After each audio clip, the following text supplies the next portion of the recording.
I had a few mixed emotions about leaving behind my 25-year-old self, just because she has grown so much this past year. I think, quitting my job, starting Sage, like I have overcome so much. I've tried so many new things. I've failed, I've succeeded, I've learned so much. Above everything else, I'm just proud of her. I'm proud of that version of me, and I'm proud of the person that I've become. Welcome back to the We Are Sage podcast, space for real conversations, practical advice, and that sense of empowerment we've been searching for.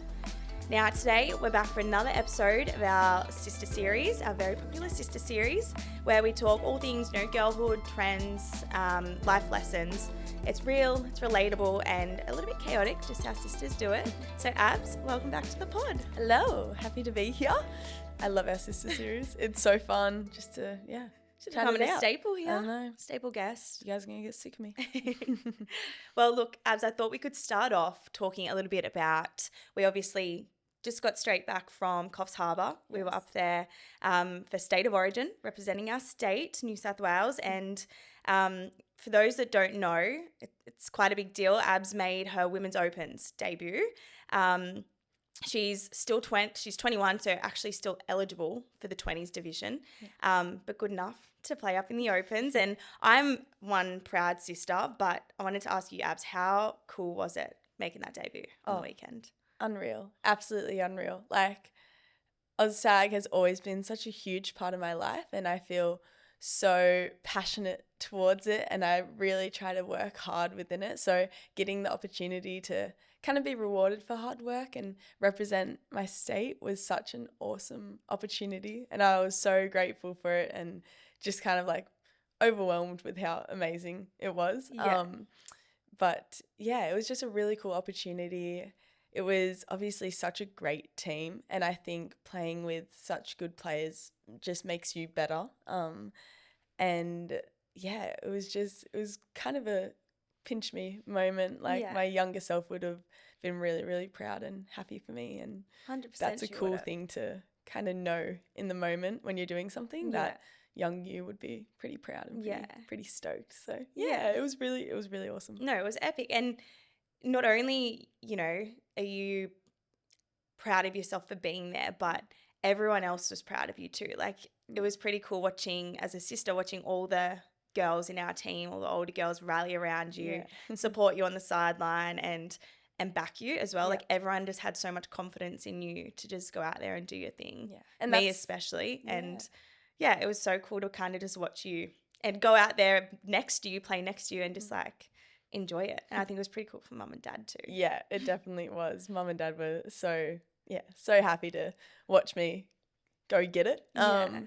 They're always so supportive with that stuff, which I think really helps me back myself in a sense, having that support from other people. And being a grom, as some of my coaches call it, in a team where you're kind of the youngest player and you're playing up, and I'm one to feel a lot of pressure on myself. So just having your friends and your older teammates to kind of pat you on the back if you make a mistake and cheer you on when you make a break, like that stuff goes a really long way.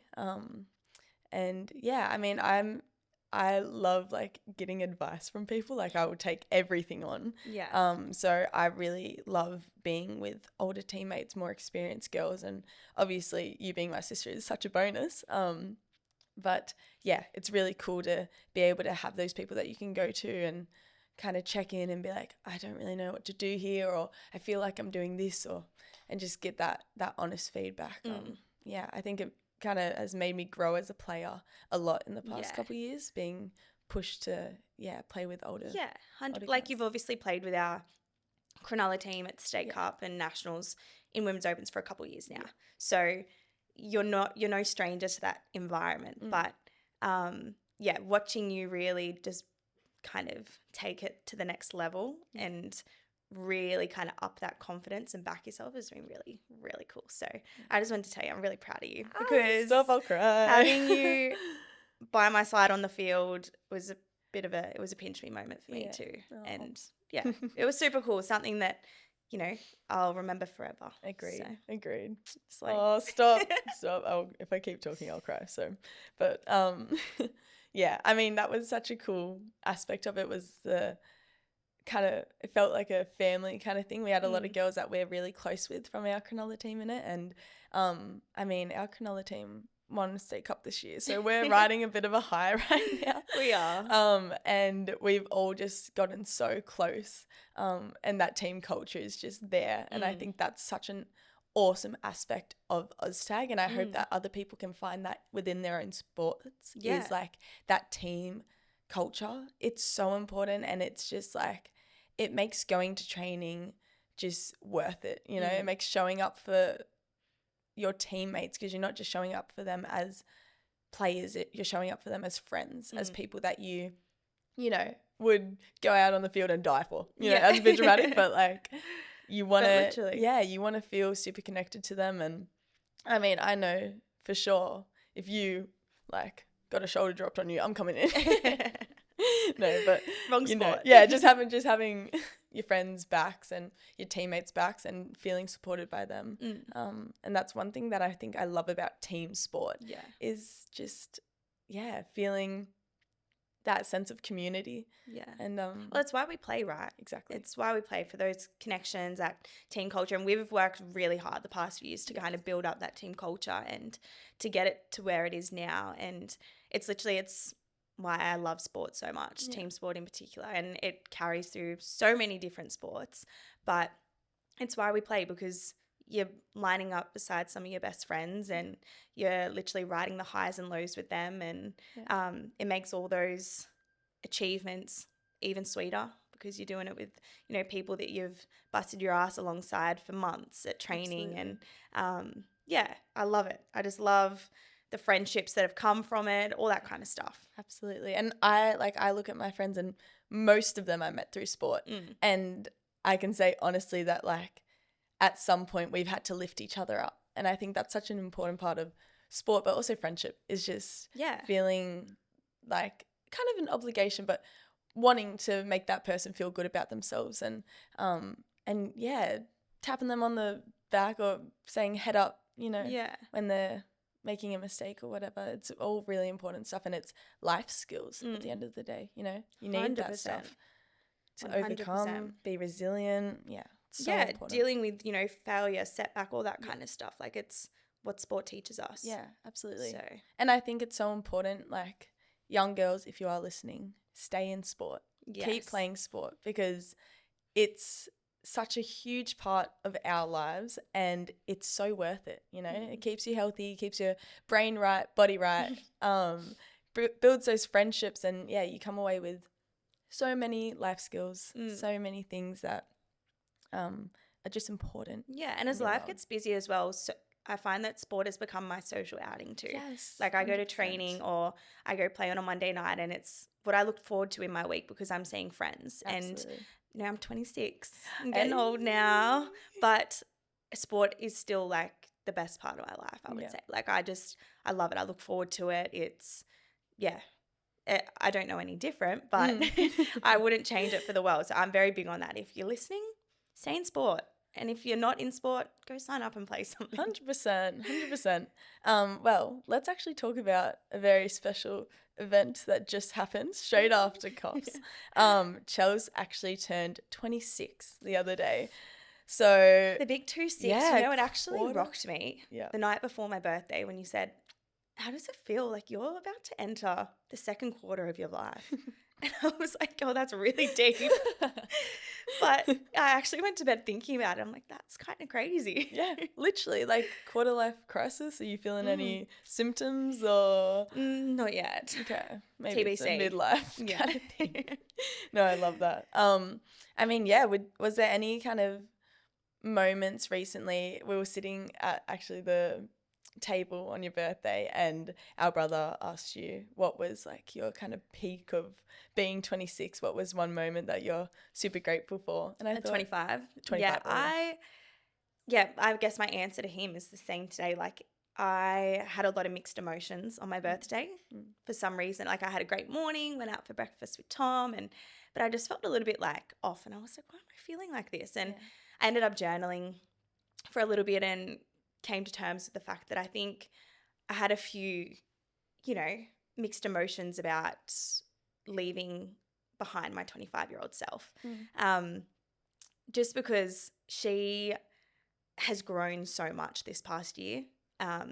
I think, you know, quitting my job, starting Sage, all other things as well. Like, I just feel personally I have grown so much in the past year, and both, you know, emotionally, mentally, you know, physically, like I have overcome so much. I've tried so many new things. I've failed. I've succeeded. I've learnt so much. And yeah, there was a part of me that was actually quite sad, and I had a chat to mum about it. I was quite sad about leaving behind that version of myself just because of how much she's grown this past year. So yeah, it was bittersweet, my birthday, but it just made me realize that just how much you can grow in the space of a year.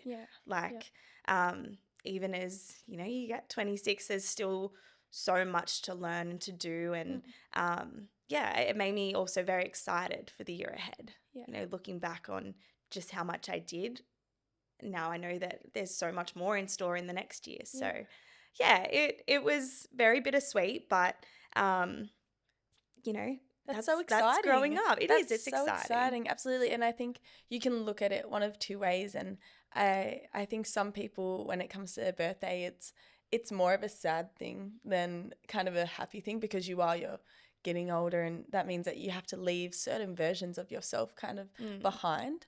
But I think your outlook on it is so great. I think you can approach it as kind of that sad, like, oh, I'm leaving that, or excitement of what's to come. And exactly. And you know what, I was sad, you know, kind of coming to terms with leaving her behind, but above everything else, I'm just proud of her. I'm proud of that version of me, and I'm proud of the person that I've become. And I just know that, you know, 25-year-old me, 24-year-old me, 10-year-old me would just be so proud of who I am today. And that is like a really nice feeling. Absolutely. So, and I mean, also to get some empathy for yourself now, look at how 40-year-old you is going to be looking at 26-year-old you now, and how 50-year-old and 60-year-old. And, you know, I think that's a really beautiful thing, and something that listeners definitely try is look at yourself not just as you as a present person, but look at the past versions of yourself and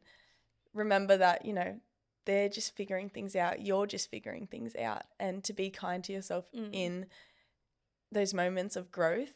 And sometimes you're going to make mistakes, and, you know, in the moment it might seem like a really big deal, but 5 years from you is going to go, you know what, I'm glad I made that mistake. I know better now. I learned. You'll keep on learning and growing, and more opportunities will keep coming your way every year. So I'm so glad that you feel that way, because I'm obviously a fair bit younger, but I so look up to the way that you have kind of gone through your life. Like, you've traveled and you've had awesome jobs that are very fulfilling, and you've worked really hard, and you've spent time socializing and going on trips with Tom and doing all this awesome stuff. And I think you have a pretty cool balance in your life, and I'd just keep striving for that while we're chasing this dream of Sage. We keep working. Absolutely. Now, I thought we obviously put on our story, we asked our community if there's any big sister advice that they want answered on the pod, anonymous, obviously. We had a few little answers, and I thought that we could read them out, answer, you know, how we would give advice to, you know, each other or our younger selves. So do you want to start us off? Yeah, sure. So one question was, I feel so much pressure to do well in school, and I'm really stressed with exams coming up. How do I stop putting so much pressure on myself? I feel that. Sis, I feel you, because I'm the queen of putting pressure on myself. Look, if it were me, I would just prioritize time for myself in, you know, those moments of high pressure, stress, all those things. And with exams coming up, you know, I remember being year 12 and studying in so many hours and not making time for things that filled my cup. And by the end of exams, I was so drained. Burnt out. So I would say set little increments of time to study, obviously, and go hard for those times, but also make time to do things that fill your cup, whether it be going and reading a book, going for a walk, going and seeing your friends. Like, make sure you're prioritizing that breaks. stuff. Yeah. And when you take breaks, don't go on your phone. Yeah. That is not a break. That's just No. like you filling time for the sake of it. Like, just go outside or pat your dog or talk to your mum. Like, do something that is genuinely removing you away from your books. Because, I mean, I'm in my last semester of uni and I feel that because I've just been absolutely grinding out assignments nonstop and it's been pretty overwhelming. One thing that's kind of been helping me get through is that knowing that this time will pass. Yeah. So if you're in an exam block or if you just feel like you can't get your head out of a book, know that this time will pass and soon enough you're going to have that break and you can feel a bit of freedom, but just work hard while you're in it and take breaks when you need to. Look after yourself while you're looking after your future. Foremost. Yeah, absolutely. Love that. Yeah. The second question was, I don't really have a close friend group anymore and it makes me feel kind of lonely. I don't really know what to do to fill time. That's a tough one. Yeah. And I think, I mean, friendships they grow and change and your friend group might, grow closer and kind of split apart sometimes. So just kind of ride those flows because I'm sure that it will start looking up soon. But for yourself, I think just hobbies. Hobbies are so important. And I know we keep coming back to it, but sport. Yeah. Like, you sign up to a team sport and I can promise you're going to meet people that are like-minded, that you get along really well with because, you're all there for a reason. Shared interest and but like you said, hobbies. They go a long way. Yeah, so. And there's so many different kinds. Like, you can do the physical hobbies where you're going out and playing sport, or if you're not super into sport, try dance. Like, do some dance classes or try like anything, karate, do some niche sports that are just like a bit rogue, tai chi if you want, what is it? Like, just take up anything, yoga, move your body and use that time to feel good, the gym, whatever you're into. But you can also be creative, paint or sew clothes and just use your time to. Yeah. I think a big thing is getting off your phone. Oh, absolutely. Because it's easy. It's easy to go on your phone. You don't want to see what everybody else is doing. Like, focus on you and things that, make you happy. Yeah. So. Absolutely. And I think now if we're going to go into our Rise and Bloom segment, we can kind of, I think we both know what we we want to challenge our community to do for the next couple of weeks. So, Abs, what do you want to challenge our community to? I think the Sage Girls out there, we should all, within the next 2 weeks of our podcast, Rise and Bloom segment, is to do some form of sport.